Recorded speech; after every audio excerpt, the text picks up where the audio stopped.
마태복음 7장 21절에서 23절 말씀입니다.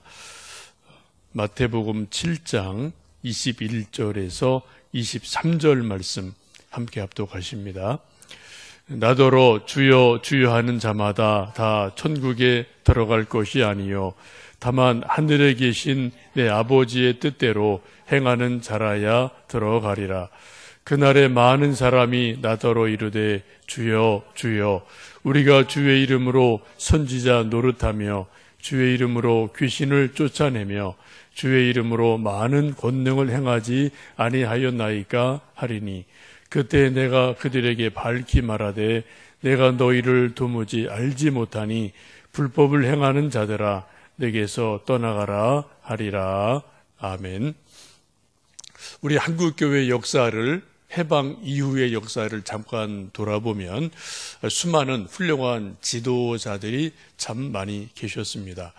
돌아가신 분도 계시고 지금 살아계신 분도 계시죠. 이름을 좀 댄다면 한경직 목사님, 곽선희 목사님, 조영기 목사님, 김선도 목사님, 나훈몽 장로님, 성결교회 이성봉 목사님, 하늘산의 이천성 목사님, 이런 분들 우리가 직접 뵙지 못한 분도 많지만 이름만 들어도 알 수 있는 훌륭한 한국교회 지도자들이 아주 많이 있었습니다. 그 중에 한 분을 더 꼽으라면 현신의 권사님을 꼽을 수가 있을 겁니다. 1970년대, 80년대 한국교회 소위 치유 집회, 병 고치고 낫게 하는 병원에서 고칠 수 없는 불치의 병들 수만 명을 치유하고 고치고 또 이렇게 했던 아주 훌륭한 분이 계시죠. 그분이 얼마나 유명하고 또 많은 병자를 고쳤는지 당시 교회 다니던 분들은 이름을 대면은 다 알고 아무튼 그분 집회에 또 가보신 분도 혹 계실지 모르겠습니다. 어쨌든 1970년대, 80년대 우리 한국교회 치유성애 병 고치는 것 이런 것들의 대명사가 현신의 권사님이라는 분입니다. 이분에 대해서 1986년 3월 24일 경향신문에 기사가 난 것이 있습니다. 다른 신문에도 난 것이 있는데 지금도 검색하면 좀 찾아보실 수가 있을 거예요. 당시 현신의 권사님이 72세였는데 그 기사 내용이 이런 겁니다. 충현교회 북한 선교원에 30억 원의 헌금을 기증했다. 그런 기사가 여러 가지 신문에 난 적이 있습니다. 86년도에 30억이면 지금 수백억, 아마 또 1000억 정도 될지도 모르겠어요. 하여튼 엄청난 그러한 헌금을 충현교회 특별히 북한 선교를 위해서 좀 써주십시오라고 헌금을 한 것이 그 당시에는 상당히 좀 사회적인 아주 큰 일이 되어서 언론에 기사가 된 일도 있거든요. 근데 그 이유가 궁금하죠. 근데 그 이유는 바로 오늘 우리 함께 읽으셨던 이 마태복음 말씀과 관련이 있습니다. 예수님 당시도 그렇고 구약도 그렇고 지금도 그렇고 늘 언제 어디나 진짜 선지자가 있고 가짜 선지자가 있습니다. 진짜 목사가 있고 가짜 목사가 있습니다. 에레미야서를 보면은 궁중의 예언자들은 왕이 듣기 좋은 말만 하는 그러한 선지자들이 있었어요. 하나님 말씀을 전하는 게 아니라 왕이 듣고 싶어하는 왕의 귀에 이게 솔솔 들어갈 만한 그러한 말을 하나님의 말씀이라고 말하는 그러한 가짜 예언자들이 아주 많았습니다. 그런 대표적인 사람이 에레미야 21장을 보시면 바스훌, 스바냐 이런 사람들 이름이 등장을 합니다. 근데 에레미야는 하나님 말씀을 받아서 왕에게 듣기 싫은 말, 좀 거슬리는 말, 지금 왕 잘못합니다. 하나님 뜻은 이겁니다. 라고 계속 왕에게 경고하는 그런 하나님 말씀을 선포하죠. 이것 때문에 이런 동료 또 다른 예언자들에게 매질을 당하고 감옥에 가기도 하고 비난을 받기도 하고 이런 일들이 아주 많습니다. 근데 결국은 하나님께서 에레미야를 통해 하신 말씀처럼 왕이 계속 돌아오지 않으니까 결국은 유대라는 나라가 멸망을 하고 역사에 있는 것처럼 바벨론 포로, 바벨론 유수라는 그러한 일들이 일어나는 것이 에레미야 선지자 때 되어진 일입니다. 구약에도 마찬가지고 예수님 당시도 마찬가지고 지금도 마찬가지예요. 늘 언제나 진짜가 있고 가짜가 있습니다. 하나님의 일꾼 중에도 진짜가 있고 가짜가 있다는 거예요. 예수님 당시도 그렇다는 거죠. 지금 예수님이 그렇게 말씀하지 않습니까? 입으로 주여 주여 하는 자마다 다 천국에 들어갈 것이 아니다.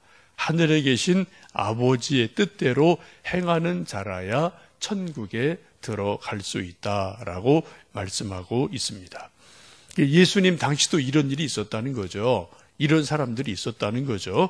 다 하나님을 열심히 섬기는 수많은 사람이 있었는데 또 종교 지도자들이 있었는데 그들에 대해서 다 하나님 일꾼 아니다. 다 진짜 아니다. 라고 예수님 분명하게 말씀을 합니다. 여러분 엄청난 말씀 아닙니까? 입으로 주여 주여 하는 자마다 다 천국에 들어가는 거 아니다. 그럼 어떻게 해야 되나? 근데 그런 고민이 우리에게 있고 오늘도 성경 말씀 가운데 있습니다.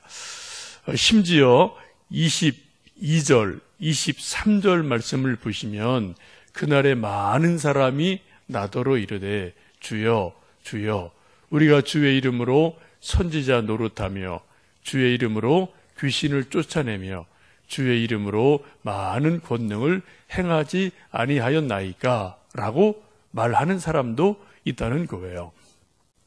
그 사람들이 살아있을 때 예수님의 이름으로 병을 고치고 예수님 이름으로 귀신을 쫓아내고 예수님 이름으로 선행을 행하고 이런 귀한 일을 많이 한 그런 일이 분명히 있다는 겁니다. 그런 현상이 있었다는 거예요. 그런데 그런 사람이 예수님 앞에 갔을 때 예수님 하시는 말씀이 내가 너를 모른다 라고 말씀하실 수 있다는 거죠. 23절 말씀하기를 그때 내가 그들에게 밝히 말하되 분명히 말하되 내가 너희를 도무지 알지 못하니 불법을 행하는 자들아 내게서 떠나가라. 예수님이 그들을 오히려 쫓아내신다는 거예요.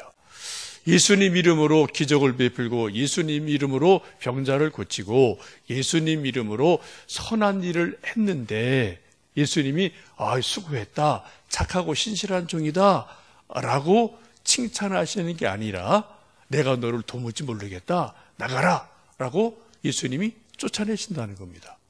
충격적이죠, 여러분? 저도 그럴 수 있는 거예요. 예수님 말씀이잖아요. 마태복음 7장 23절.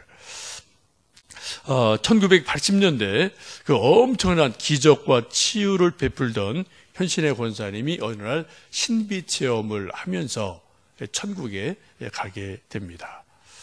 당연히 자기는 예수님이 자기를 반가이 맞아 주시면서 아이고 우리 현 권사 왔구나, 착하고 신실한 종이구나 라고 칭찬하고 자기를 반갑게 맞아줄 줄 알았는데 예수님이 자기를 본체하지를 않으시는 거예요.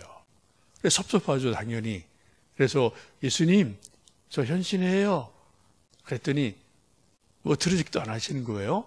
또 저 현신해입니다. 그랬더니 예수님이 현신회를 그 권사를 보면서 내가 너를 모른다 라고 정말 못 본 채 하시는 거죠.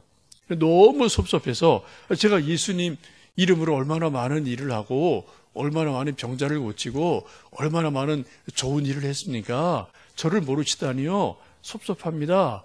그랬더니 예수님 진짜로 하시는 말씀이 언제 내가 내 이름으로 병자 고쳤느냐, 언제 내가 내 이름 높여줬느냐. 다 내 이름 팔아서 네 이름 높이고 네가 영광 받은 거지 언제 네가 하나님의 일을 했느냐라는 책망을 듣게 됩니다. 깜짝 놀라게 되죠. 그리고 다시 이제 깨어나 보니까 이게 이제 또 현실로 돌아온 거예요.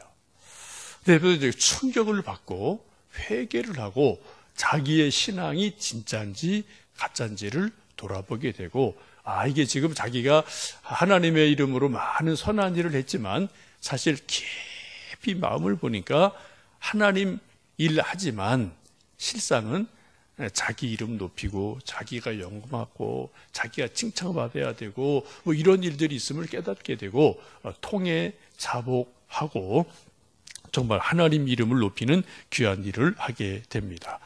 그때 그런 신비로운 체험을 하고 충격을 받고 나서 먼저 병자들 고치면 많은 감사헌금 이런 것도 할 때가 있지 않겠어요? 그래서 많은 헌금들을 받아서 모아놓은 것이 있는데 상당히 많았던 것 같아요. 그래서 그 중에 이렇게 전부인지 아닌지는 모르겠습니다만 30억이라는 그 당시 어마어마한 그러한 것을 하나님께 정말 다시 드리는 그러한 일이 있었던 것을 보게 되죠. 그게 그 당시 아주 신선한 충격이 되어져서 일반 사회, 언론, 신문에서도 기사를 낼 정도로 그런 일이 있었던 것을 우리 한국교회 역사에서 가지고 있습니다. 예수님 오늘 하신 말씀 마태복음 7장 21절, 22절, 23절 말씀 참으로 중요한 말씀인 줄 압니다. 우리가 예수님을 믿고 구원을 받은 것 너무 감사한 일입니다. 예수님 이름으로 구원받고 천국 백성 된 것 너무나 감사한 일이고 정말 감사한 일이죠. 그런데 꼭 한 가지 잊지 말아야 될 것은 입으로만 주여 주여 하는 자들의 믿음을 예수님은 그대로다 인정하지 않으실 수도 있다. 정말 진짜 믿음은 입으로 주님 주님 하는 것도 믿음이지만 진짜 믿음은 뭐라고요? 마음을 다하고 뜻을 다하고 정성을 다하여 하나님을 사랑하고 그렇게 말한 것처럼 살아가는 것, 이것이 진짜 믿음이라고 오늘 예수님 말씀하고 있습니다. 저나 여러분이나 인간 우리 모두는 100% 완벽한 존재가 아니기 때문에 말 한 대로 다 살아가는 사람은 세상에 사실 없겠죠. 저도 역시 마찬가지고 여러분 마찬가지겠고. 그런데 중요한 것은 이제 우리가 신앙생활이 점점 성숙해지고 깊어지고 믿음이 자란다는 것은 무엇입니까? 말을 많이 하고 행동이 적었던 믿음 생활이 세월이 지나가고 믿음이 깊어지면서 말은 적게 하고 행동이 무거워지는 것. 이게 믿음이 성장, 성숙하는 것이라는 거죠. 근데 처음 믿을 때나 10년, 30년 믿었는데도 말은 많은데 행동은 없다. 이거는 진짜인지 가짜인지 우리 한번 곰곰이 스스로 생각을 해볼 일이라고 오늘 말씀하고 있습니다. 우리가 말보다는 행함으로 진실함으로 믿음을 살아가는 모습을 위해서 우리는 그래서 매일 성경 읽어야 되고요. 또 성경 붙들고 큐티하고 묵상해야 되고 기도해야 되고 그리고 또 성경 말씀에서 이런저런 깨달음을 주시고 교훈을 주시면 그대로 살아가려고 순종하려고 애를 쓰는 것. 눈으로 읽는 게 아니죠. 그죠? 이제는 몸으로 읽어야 돼요. 성경 읽을 때. 그러니까 눈으로 읽습니다만 또 머리로 읽습니다만 이제 우리가 좀 신앙이 깊어지면 어떻게 해요? 이제 몸으로 성경을 읽어가는 것. 이런 것들이 점점점 되어질 때 오늘 예수님 우리에게 말씀하신 이 말씀이 우리에게 복이 되고 격려가 되고 또 은혜가 될 줄로 믿습니다. 오늘도 우리는 이 말 저 말 합니다. 또 이 사람 저 사람 만납니다. 또 이런저런 또 행동하고 삶을 살아갑니다. 그런데 우리가 늘 이 말씀 기억하면서 우리가 말로도 예수님을 찬양하고 높이지만 또 몸으로 예수님 뜻을 행해가는 복된 하루하루 되셔서 훗날 주님 앞에 섰을 때 참 착하고 신실한 종이다 라고 주님이 우리를 받아주시고 인정해 주시고 우리 머리 위에 면류관을 씌워주시는 그런 복된 은혜가 있기를 주님의 이름으로 축복합니다. 함께 기도하겠습니다.